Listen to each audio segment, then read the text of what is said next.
यार पहले ये जो था ना ये facade of human rights and civilisation और एमनेस्टी इंटरनेशनल और हकूक की जंग ये एक्सपोज हो चुका है। अब लोगों को समझ में आ गया जिसकी लाठी उसकी भैंस है। जो पावरफुल है ममालिक को भी समझ में आ गया, अवाम को भी समझ में आ गया। 20 साल अफगानिस्तान जी, पे जी। जंग मुसल्लत करे रखी, $3 ट्रिलियन लगा दिए। किसी भी ग्लोबल कॉन्फ्लिक्ट में, दुनिया की पूरी रिकॉर्डेड हिस्ट्री में, किसी भी जंग में, किसी भी कॉन्फ्लिक्ट में इस कदर दौलत नहीं भाई गई।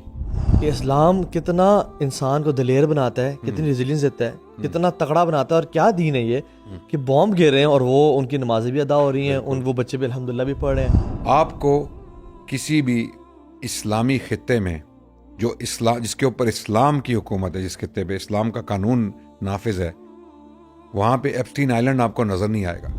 अभी हाल ही में खबर भी आई कि एक रबाए भाई, यहूदी आलिम, अच्छा, क्वालिफाइड आलिम, वो एक पूरी पोर्न इंडस्ट्री का मालिक है। मगरिब इनके लिए खुदा है, खुदा है। मगरबी सिस्टम्स इनके लिए खुदा हैं। तो ये समझते हैं तरक्की का मतलब है इंफ्रास्ट्रक्चर, तरक्की का मतलब है वेपन्स, तरक्की का मतलब है एस्केलेटर्स, तरक्की का मतलब है स्काई स्क्रेपर्स और स्पेस टेक्नोलॉजी।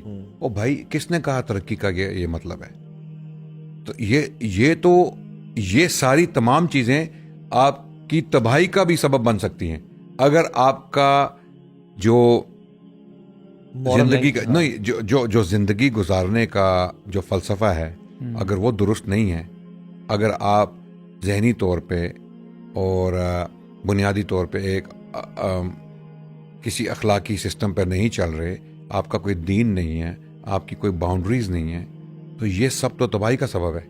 आपके वेपन्स, आपका इंफ्रास्ट्रक्चर, आपकी एजुकेशन, आपकी यूनिवर्सिटीज, वो तो तबाहकार लोग पैदा करेगी। मिसाल के तौर पे अगर एक बंदा ऑक्सफोर्ड यूनिवर्सिटी से पढ़ के, हार्वर्ड से पढ़ के, MIT से पढ़ के, डिग्रीज हासिल करके, टेक्नोलॉजी का टेक जाइंट बन के वो ऐसे वेपन्स बनाता है जो बच्चों को मारता है, क्या फायदा भाई वो भाड़ में जाए वो टेक्नोलॉजी। उस टेक्नोलॉजी को आपने क्या करना है? उसको आप तरक्की नहीं कहेंगे, उसको तबाही कहेंगे। वो तबाही है। तरक्की वो तब है when it's in the right hands, people you can trust, noble people, moral people, trustworthy people, खुदा खौफी वाले लोग, मुत्तकी लोग, अल्लाह से डरने वाले लोग, जो एक अल्लाह की ताकत से मरूब हैं, जो मगलूब हैं, जो अल्लाह के आगे झुकते हैं। अगर वो लोग ऐसे नहीं हैं, जो हुक्मरान हैं, जो आप पर गालिब आ चुके हैं, तो फिर आप तबाही का शिकार हैं। और जो तबाही हम दुनिया में पूरी corruption, injustice, mess okay, unjust economic policies, ये सब कुछ इस दुनिया में इस वक्त राइज है, सब कुछ हो रहा है। अच्छा, भी एक्सपोज भी हो गया है। बिल्कुल, जनरेशन जी को पता लग गया है कि मैं भी सही बताऊं, मैं भी रिसेंटली बात कर रहा था कुछ लोगों से, मैं कह रहा था कि यार पहले ये जो था ना ये facade of human rights and civilisation और एमनेस्टी इंटरनेशनल और हकूक की जंग ये एक्सपोज हो चुका है। अब लोगों को समझ में आ गया जिसकी लाठी उसकी भैंस है। जो पावरफुल है ममालिक को भी समझ में आ गया, अवाम को भी समझ में आ गया है। जो पावरफुल है वो कब्जा करता है और वो जुल्म करता है। आप वेनेजुएला को देख लें, आप ग्रीन लैंड को देख लें, आप गजा के इंसिडेंट को देख लें, इराक अफगानिस्तान, 20 साल अफगानिस्तान पे जंग मुसल्लत करे रखी, $3 ट्रिलियन लगा दिए। किसी भी ग्लोबल कॉन्फ्लिक्ट में, दुनिया की पूरी रिकॉर्डेड हिस्ट्री में, किसी भी जंग में, किसी भी कॉन्फ्लिक्ट में इस कदर दौलत नहीं भाई गई, पूरी दुनिया की रिकॉर्डेड हिस्ट्री में। और फिर भी वो नाकाम रहे, उस मुल्क पे अपना कब्जा कायम नहीं रख सके। उन्हें वो एक जिल्लत की हालत में मुल्क छोड़ना पड़ा। किस लिए भाई? आपने लाखों लोग मार दिए, आपने इराक में लाखों लोग मार दिए, और उसके अलावा पूरी दुनिया में जो एक रोल है, जो किरदार अदा कर रहे हैं आप, वो इतना नेगेटिव है। लोग आपको एक इंसाफ का मरकज नहीं समझते, जुल्म का मरकज समझते। ऊपर से आपने प्रेसिडेंट ऐसा बना दिया जो पूरी दुनिया में बदमाशी। अब वो कह रहा है कि द इजी वे और द हार्ड वे। हाँ, वो पूरे मुल्कों को, अपने एलाइज को, अपने साथ के लोगों को जो नेटो का हिस्सा हैं, उनको धमकी दे रहा है कि you want to do it the easy way और द हार्ड वे। तो ये इस तरह गैंगस्टर्स बात करते हैं। इस तरह डिप्लोमेट्स, ये गैंगस्टर्स हैं नदाम, ये गैंगस्टर्स नहीं है, ये पॉलिटिशियंस नहीं है, ये democratic, there is no democracy in the world. अच्छा, गजा के सारे इंसिडेंट ने ना दो चीज़ें बड़ी आया कर दी हैं। Number 1, failure of international system, बिल्कुल, कि कोई भी दुनिया के सारे मुल्क और लोग रो भी रहे हैं कि यार ख़त्म करो, ये जुल्म हो रहा है, तो वीटो है 5 कंट्रीज के बाद, वो अपना एक हाथ खड़ा करेंगे और इसको ज़ीरो कर देंगे। तो ये तो फेलियर है, बिल्कुल। कोई कुछ नहीं कर सकता जब तक जो है ना पूरी दुनिया भी चाह रही हो ना, आप ना चाह रहे हो, कोई कुछ नहीं कर सकता। Number 1। Number 2, the resilience Islam gives to some people, ये भी आया हो गया, वाज़ेह हो गई है एब्सोल्युटली, कि इस्लाम कितना इंसान को दिलेर बनाता है, कितनी रेजिलियंस देता है, कितना तगड़ा बनाता है। और क्या दीन है ये कि बॉम्ब गिर रहे हैं और वो उनकी नमाजें भी अदा हो रही हैं, वो बच्चे भी अल्हम्दुलिल्लाह भी पढ़ रहे हैं। तो एक तरफ से फेलियर ऑफ सिस्टम हुआ उनका, और दूसरा राइज ऑफ इस्लामिक जस्टिस हुआ। बिल्कुल। इस्लाम इंसान को किसी भी हालत में इतना ताकतवर बना देता है कि उसके अंदर से खौफ नाम की चीज़ निकल जाती है। ये आज हमारे पास ऐसे वाक़यात हैं, ये कोई गजा में एक्सीडेंट नहीं हुआ कि लोग इतनी शदीद उन्होंने रेजिलियंस का मुजाहरा किया। इस किस्म की एग्जाम्पल्स हमारे पास हमारी पूरी तारीख भरी पड़ी है। मैं औरंगजेब आलमगीर का आपको एक वाक़या सुनाता हूँ, जो मुगल बादशाह थे। अच्छा। अब बादशाह को कोई जरूरत नहीं है अपनी ज़िंदगी को ख़तरे में डालने की। जी। बादशाह वो बाद में बने, जब वो शहजादा थे, उनके वालिद ने, शाहजहां ने उनको कैंपेन पे भेजा, अफगानिस्तान बल्ख की कैंपेन पे। तो ऐन वक्त नमाज मैदान जंग में आ गया। जंग के दौरान नमाज का वक्त आ गया। औरंगजेब आलमगीर घोड़े से उतरे और बड़े पुरसकून तरीके से इन्होंने मैदान जंग के अंदर, गोले चल रहे हैं, तीर चल रहे हैं, नेज़े चल रहे हैं, तलवारें चल रही हैं, पूरा लश्कर शहजादे को देख रहा है कि ये शहजादा इस कदर पूरी दुनिया से बेजार है और यानी बेपरवाह है कि इसको अपनी जान की भी फिक्र नहीं है। और ये नमाज उसने बिल्कुल पूरे पुरसकून तरीके से खुशू के साथ नमाज पढ़ी, नमाज ख़त्म करके दोबारा अपने। तो ये ताकत, ये जुर्रत, ये दलेरी, ये बहादुरी कहाँ से आई? ये नमाज पढ़ना मैदान जंग में इस हालत में कि मैं मारा भी जाऊं तो मैं शहीद हूं। यानी वो अगर कोई बुज़दिल शख्स होता, वो कहता कोई बुज़दिल को छोड़ो, कोई भी रीजनेबल शख्स जो वो कहेगा यार मुझे किसी सेफ एरिया में जाके नमाज पढ़ने दो, ठीक है, मैं नमाज पढ़ के उनका मैं अगर यहाँ नमाज पढ़ते हो मारा जाऊं तो ये इस्लाम ही है जो इस किस्म की मिसालें पेश करता है। हर दौर में इस्लाम ने इस किस्म के लोग पैदा किए हैं, मिसालें पेश की हैं। आपको किसी भी इस्लामी खित्ते में जो इस्लाम, जिसके ऊपर इस्लाम की हुकूमत है, जिस खित्ते पे इस्लाम का कानून नाफिज है, वहाँ पे एप्स्टीन आइलैंड आपको नज़र नहीं आएगा। आपको नामुमकिन है कि पोर्न इंडस्ट्री वहाँ पे नज़र आएगी। आपको नामुमकिन है कि वहाँ पे ह्यूमन होगी। इक्का दुक्का केसेस हो सकते हैं, लेकिन जब वो पकड़े जाएंगे तो उनको जो सज़ा मिलेगी वो ऐसी इबरतनाक सज़ा होगी शरीयत के मुताबिक कि कोई शख्स वो जुर्म वापस करने की जुर्रत नहीं कर। अब मगरबी मुमालिक के पास टेक्नोलॉजी के अंबार हैं, उनकी सर्वेलेंस, उनकी इंटेलिजेंस इतनी स्ट्रांग है, लेकिन वो ऐसे क्रिमिनल्स को नहीं पकड़ सकते या पकड़ना नहीं चाहते। दोनों में से एक बात तो है ना, या तो वो नाकाम है, उनकी टेक्नोलॉजी फेल हो गई है, ठीक है, और उनका जो अखलाकी निज़ाम है, जो भी है, लिबरलिज्म है, यूटिलिटेरियनिज्म है, हीडोनिज्म है, जो भी फिलॉसफी मगरिब पे इस वक्त ज़ाब्ता हयात बन के मुसल्लत हुई है, अगर वो फिलॉसफी ऐसे लोग पैदा नहीं कर रही जो अखलाकी तौर पे अपने आप को रिस्ट्रेन करें और ऐसे जुर्म, ऐसे क्राइम्स ना करें, तो सिस्टम तो पकड़े ना उनको।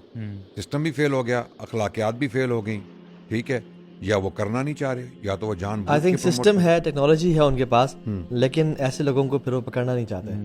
बिकॉज जब वो उनका केस सामने आ भी जाए, जैसे जेफरी एप्स्टीन का केस सामने आ गया, और ये भाई अभी 3 मिलियन पेपर्स अभी रिलीज नहीं हुए, तो ये पुराना केस है, ये अभी तो केस है कि अगर उनको कागजों पे प्रिंट करके रखा जाए तो वो जो कितनी बिल्डिंग्स, वो जो टावर्स हैं न्यूयॉर्क में, कहते हैं वो 3-4 टावर्स जो हैं, वो एक अगर उनको एक दूसरे के ऊपर रखा जाए तो इतना पेपर इकट्ठा हो जाए, इतनी बड़ी फाइल है एप्स्टीन की।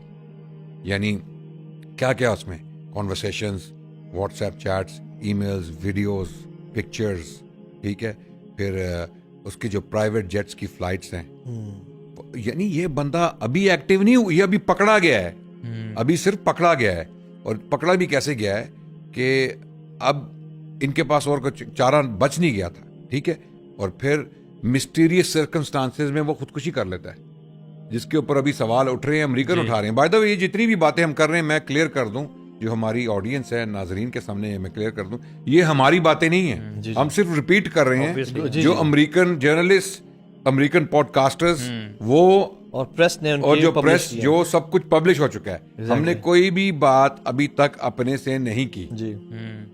हम अपना तज्जिया दे सकते हैं, हम अपना इस्लामिक पॉइंट ऑफ व्यू दे सकते हैं, ठीक है, उसके ऊपर हमारा इस्लामिक नैरेटिव जो है वो क्या है, लेकिन ये हकाइक जो हम बयान कर रहे हैं ना, ये हकाइक, अभी तक सिर्फ 3 मिलियन डॉक्यूमेंट्स उन्होंने रिलीज किए हैं, और फिर उनमें से रिलीज करके कुछ को ब्लैंक कर दिया जी। वो तो कुछ लोगों ने उनको डाउनलोड कर लिया टाइम पे, तो वो उनको पता चला कि उन डॉक्यूमेंट्स में क्या था, ठीक है।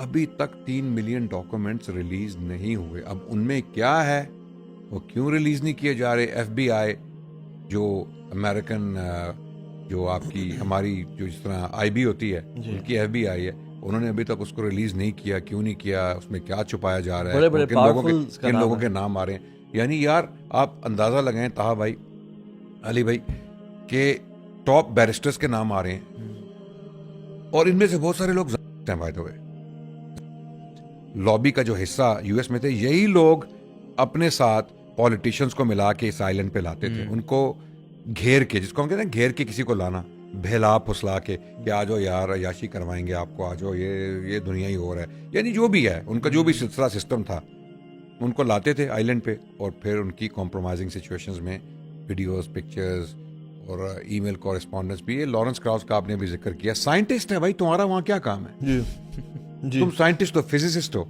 अच्छा, उसकी कॉरेस्पॉन्डेंस आप देखें एप्स्टीन के साथ क्या हो रही है। एक ईमेल में वो एप्स्टीन को ईमेल फॉरवर्ड करता है, भेजता है कि ये देखो मुझे क्या मिला।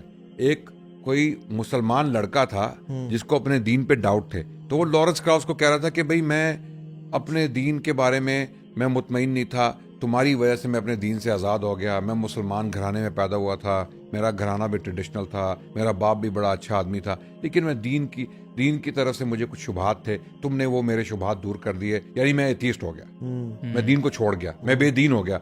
ये ईमेल उसने एप्स्टीन को फॉरवर्ड किया। भाई तुम एप्स्टीन को क्यों बता रहे हो ये? तुम एक साइंटिस्ट हो, फिजिसिस्ट हो, तुम्हें ये, यानी ये लोग एजेंडे पे काम कर रहे हैं 100%। आप ये सोचें इनका एजेंडा क्या है कि लोगों को बेदीन करना है, लोगों को दीन से हटाना है, लोगों को किसी भी मॉरल वैल्यूज में ये। अब आप देखिए कि जो फोश फिल्म्स बनती हैं, ये फोश कंटेंट बनता है ऑनलाइन जिसको फ्री ऑफ चार्ज अवेलेबल किया हुआ है, इसकी 80% प्रोडक्शन अमेरिका में हो रही है, और इसके बहुत सारे मालिक जो हैं वो सेहूनी है। अभी हाल ही में खबर भी आई कि एक रबाय भाई, यहूदी आलिम, क्वालिफाइड आलिम, वो एक पूरी पोर्न इंडस्ट्री का मालिक है।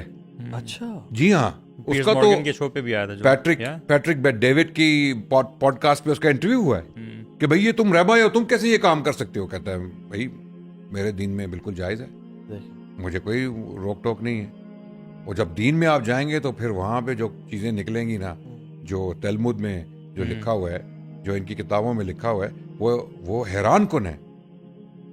फिर आपको समझ आती है कि कुछ इनमें से कुछ लोग जो हरकतें कर रहे हैं, इसकी इंस्पिरेशन या इसकी इजाजत कहां से आ रही है? ये जो बच्चों को मारा जा रहा है, इसकी ये कंडीशनिंग, ये ब्रेन वॉशिंग कहां से हो रही है? लेकिन अगर आप वो पब्लिक में डिस्कशन करेंगे तो आपके ऊपर एंटी सेमिटिज्म का धब्बा लगा के आपको चुप करा दिया जाएगा कि बैठ जाओ, चुप कर जाओ, ये जुर्म है। मगरबी मुल्कों में एंटी सेमिटिज्म मुल्क है, वो जुर्म है। और एंटी सेमिटिज्म का क्या मतलब है कि आप उनके दीन के बारे में कोई भी डिस्कशन करोगे ना, एक वैलिड डिस्कशन, जेन्युइन डिस्कशन, वो अलाउड नहीं। मुझे जो यूके में बैन किया गया वो एंटी सेमाइट का नाम देके बैन किया आप देख लीजिए, आप एक मिसाल हैं, जिंदा मिसाल हैं कि आपके साथ क्या हुआ जी। आपके ऊपर वो ठप्पा लगा के, हालांकि आपने कहाँ पे आपने किसी जुर्म की तरफ, आपने किसी को कहा कि किसी को नुकसान पहुंचाओ, किसी के खिलाफ वायलेंस करो, कोई आपकी फ्रीडम स्पीच को उन्होंने रोक दिया। बिल्कुल बिल्कुल। यानी उनका सबसे बड़ा जो स्लोगन है पूरी दुनिया में, ये जो लिबरल और यहाँ पे जो देसी जो अंग्रेज हैं, देसी अंग्रेज, यहाँ पे पाकिस्तान में जो अंग्रेजों के अंडे बच्चे हैं, जो भी लोग हैं आप सब जानते हैं, उनका क्या नैरेटिव है कि भाई हमारे मुल्क में, पाकिस्तान में फ्रीडम ऑफ स्पीच नहीं है, हमारे मुल्क में हमें बोलने नहीं दिया जाता। वहाँ देखो अमेरिका में, वहाँ देखो बर्तानिया में। ये तो भूत भाई की तरह बोल रहे हैं अभी ऐसे। हाँ नहीं, ये ऐसी है। वो तो एक है ना, वो तो एक शख्स है ना। एग्जैक्टली जी, वो तो एक शख्स है ना। यहाँ तो बहुत सारे लोग एक्टिव है ना, बिल्कुल सोशल मीडिया पर देखते हैं। बिल्कुल। और नीम हकीम खतरा है जान। एग्जैक्टली। ये लोग सही मानों में मगरबी तहजीब को भी नहीं पढ़ सके। ये वो बिल्कुल, इन्होंने 2-4 वीडियोस देखी हुई हैं या छोटी छोटी किताबें पढ़ी हुई हैं, जिसकी वजह से ये लोग इस राह पे आ गए। अगर इनके साथ बैठ के इनको इस्लाम के बारे में सही तरह इनको समझाया जाए ना कि इस्लामी तहजीब और मगरबी तहजीब में फंडामेंटल डिफरेंस क्या है और क्यों है, और उनके रिजल्ट्स डिफरेंट क्यों हैं, तब शायद ये पलट जाए। तो लेकिन ये आई थिंक ये मिशन पे है यहाँ पे ना, बहुत जी से लोग मिशन पे हैं। They are being paid by the US aid. देखिए वो जो मिशन लॉरेंस क्राउस का मैंने भी जिक्र किया ना कि वो एप्स्टीन के साथ जिक्र कर रहे हैं। एप्स्टीन के ताने बाने मिल रहे हैं इसराइल के साथ डायरेक्ट।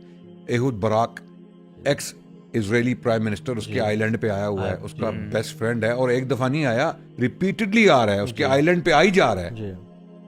प्राइम मिनिस्टर है भाई, ex prime minister of Israel is visiting Epstein island frequently, तसलसल के साथ, और फिर उसकी कॉरेस्पॉन्डेंस हो रही है साइंटिस्ट के साथ who happens to be Jewish। Lawrence crows atheist है लेकिन अपने आप को ज्यूइश कहता है, राइट। और उसको ईमेल आया किसी मुसलमान लड़के का मुर्तद होने पे कि मैं मुर्तद हो गया हूं इस्लाम से, और उसने उसको सेलिब्रेट करने के लिए एप्स्टीन को भेजा है।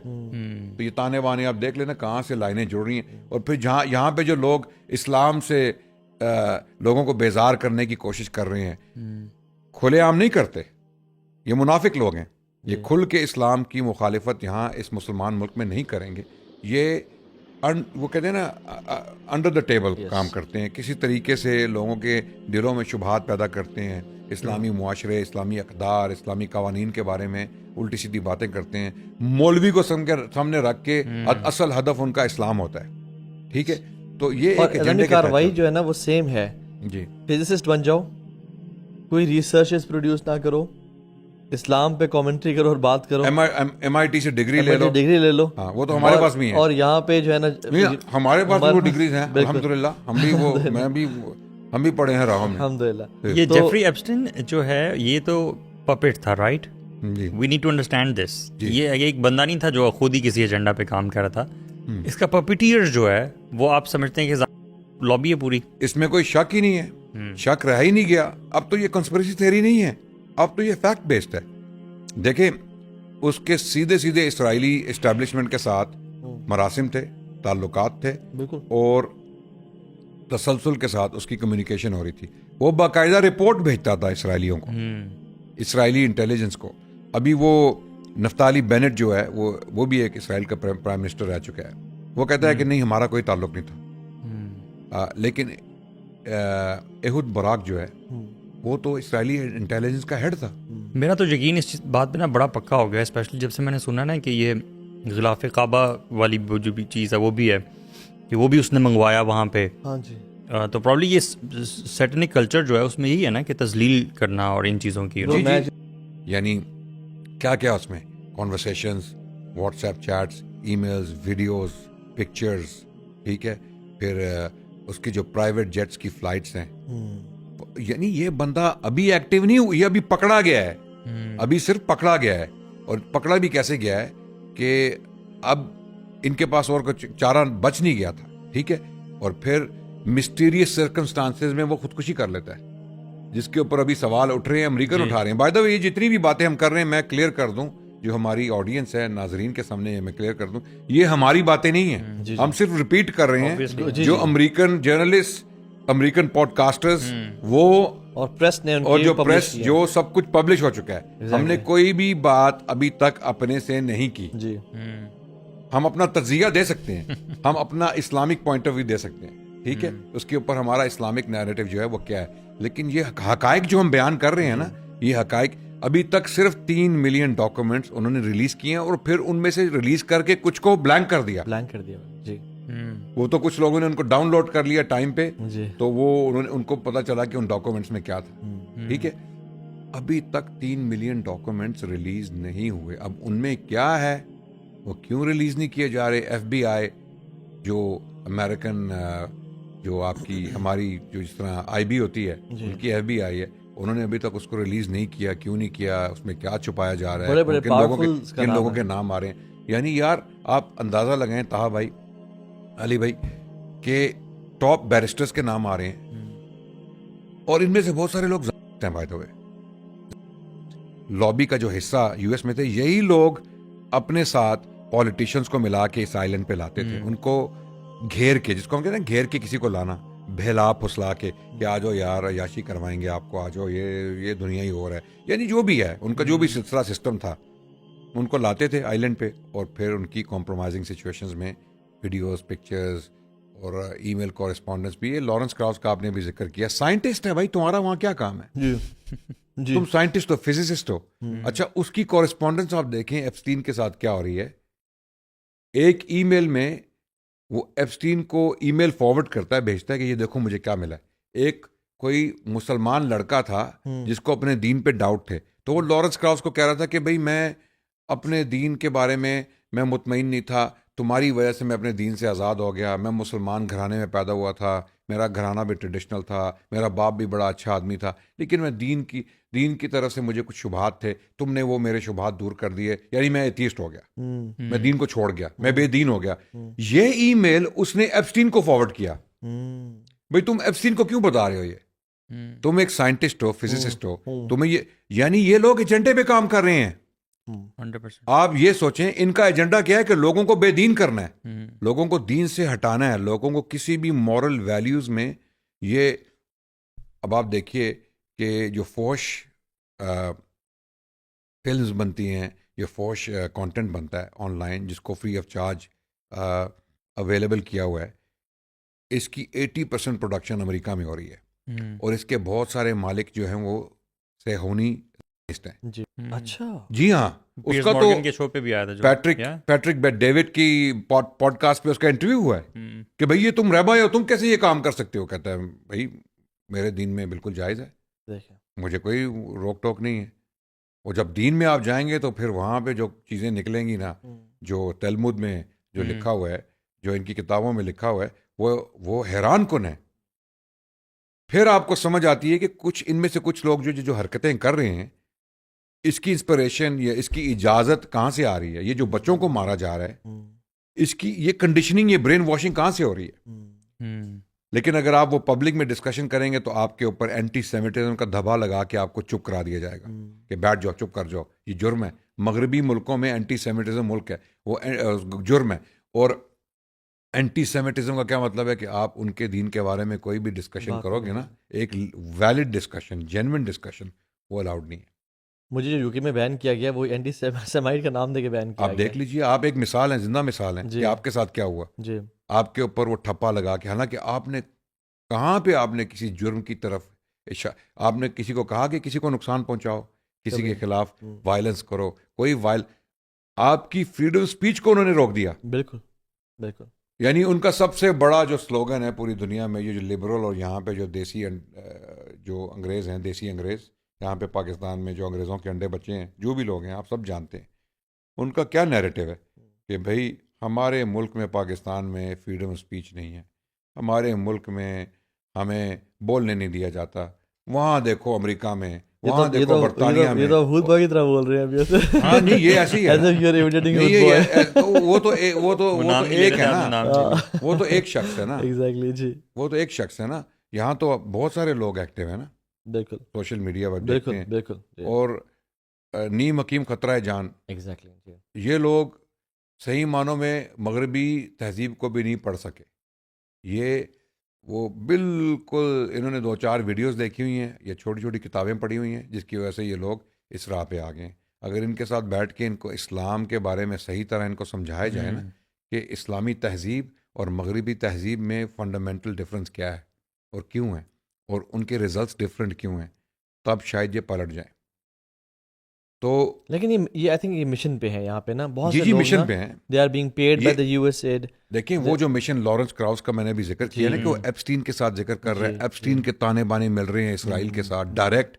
Ehud Barak x Israeli prime minister उसके आइलैंड पे आया हुआ है, उसका बेस्ट फ्रेंड है, और एक दफा नहीं आया, रिपीटेडली आ रहा है, उसके आइलैंड पे आई जा रहा है।